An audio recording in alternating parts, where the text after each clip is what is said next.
dia, são 8 horas e 15 minutos, segunda-feira, 13 de outubro. Essa é a TV Senado, eu sou André Ricardo e você assiste agora ao Senado em Dia. Comissão de Direitos Humanos promove esta manhã 6ª audiência pública sobre regulamentação da maconha. Conheça os principais aspectos da política externa brasileira e como ela pode ficar depois das eleições. E Comissão de Ciência e Tecnologia vai a São José dos Campos coletar informações sobre o satélite geoestacionário brasileiro.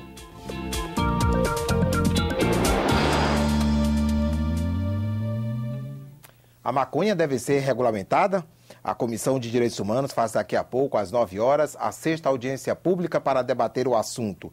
A sugestão legislativa que pede a regulamentação do uso medicinal, recreativo e industrial da planta foi enviada por um cidadão por meio do portal E-Cidadania. E em apenas uma semana alcançou o apoio mínimo de 20 mil pessoas.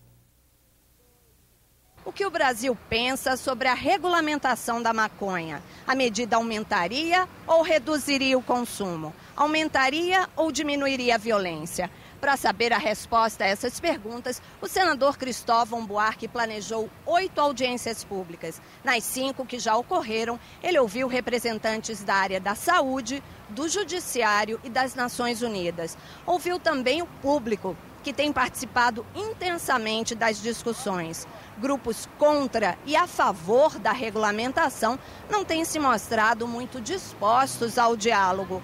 Mesmo a liberação para uso medicinal, com relatos emocionados de mães pedindo a urgência da medida, recebeu resistência. Mesmo assim, o senador Cristóvão Buarque disse que vai apressar um projeto que contemple o uso medicinal. A audiência desta segunda-feira ouvirá atores sociais que são contra qualquer liberação. Depois do ciclo de audiências públicas, o senador Cristóvão Buarque vai decidir em seu relatório se a sugestão legislativa deve ou não virar projeto de lei. A reunião será transmitida pela TV Senado. Os cidadãos vão poder participar enviando perguntas ou comentários pelo portal E-Cidadania. É www.senado.leg.br/e-cidadania. E também pelo Alô Senado. O telefone é 0800 61 22 11. Como ficará a política internacional brasileira após as eleições? Muda o foco? Continua no mesmo rumo? Veja a reportagem especial de Érica Seolim sobre a política externa atual e suas tendências. A política internacional brasileira tem procurado fortalecer as relações Sul-Sul.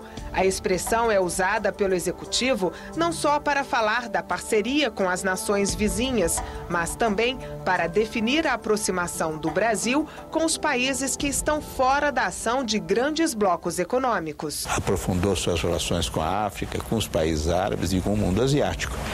E foi justamente nesse movimento que o Brasil fez, é que nós terminamos por nos encontrarmos com a Rússia, com a China, com a Índia, com a África do Sul, nos BRICS. Criado em 1991 por Brasil, Paraguai, Uruguai e Argentina, o Mercosul ganhou parceiros. Em 2012, a Venezuela passou a ser um integrante pleno. Chile, Peru, Colômbia e Equador se tornaram estados associados. Mas nos últimos anos, dificuldades econômicas, políticas e sociais abalam as expectativas em relação ao bloco. Crises na Argentina e na Venezuela.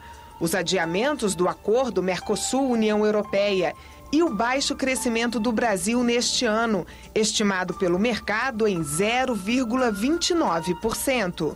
Então, um país que é dependente economicamente, um país que é dependente tecnologicamente falando, a diplomacia também é dependente. É independente para inglês ver.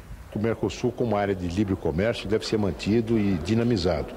Mas nós não podemos continuar com a exigência de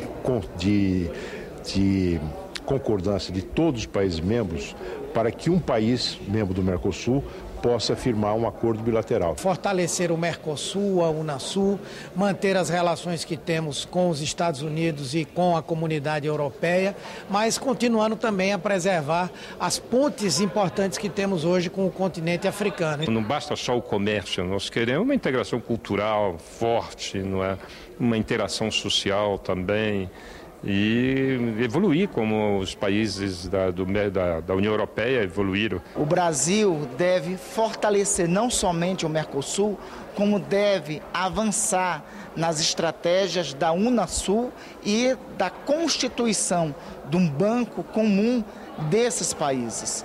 O BRICS faz o caminho inverso do bloco sul-americano e se fortalece como alternativa econômica. O grupo, que reúne Brasil, Rússia, Índia, China e África do Sul, acaba de criar um banco de desenvolvimento próprio e um fundo anticrise. Um movimento que reafirma também o papel do Brasil como intermediário entre o BRICS e os países da América do Sul. Fazer com que esses nossos países vizinhos, com quem nós compartilhamos a região, possam também se integrar nesse sentimento de que no tempo em que nós estamos vivendo, na globalização, nós precisamos não ter preconceitos, nós precisamos ter uma agenda que possa estar acompanhada de resultados. Nos embates internacionais, seja na Venezuela, na Ucrânia ou em qualquer outra região do planeta, o Brasil tem atuado pela promoção do diálogo sem interferir nas questões internas de cada nação, mas sempre prezando pelo apoio aos países do Sul. Uma política que pode mudar, depende das eleições e de quem vai ocupar este palácio nos próximos 4 anos. A Comissão de Ciência e Tecnologia vai a São José dos Campos, em São Paulo, esta semana, colher informações sobre o satélite geoestacionário brasileiro. Saiba mais com a repórter Carla Benevides. A Comissão de Ciência e Tecnologia estará em São José dos Campos na próxima quarta e quinta-feira para uma visita à empresa Visiona Tecnologia Espacial. Os senadores vão coletar informações sobre a construção do satélite geoestacionário brasileiro, que vai otimizar a internet de banda larga no Brasil. Os senadores também vão visitar a Embraer e o INPE, o Instituto Nacional de Pesquisas Espaciais. Este ano, a Comissão de Ciência e Tecnologia está fiscalizando o Programa Nacional de Banda Larga. De acordo com a Resolução 44 de 2013, é obrigação do Senado avaliar as políticas públicas do país. Ficamos por aqui. No decorrer do dia você acompanha outras informações nos boletins do Senado agora. Enquanto isso, continue assistindo a nossa programação.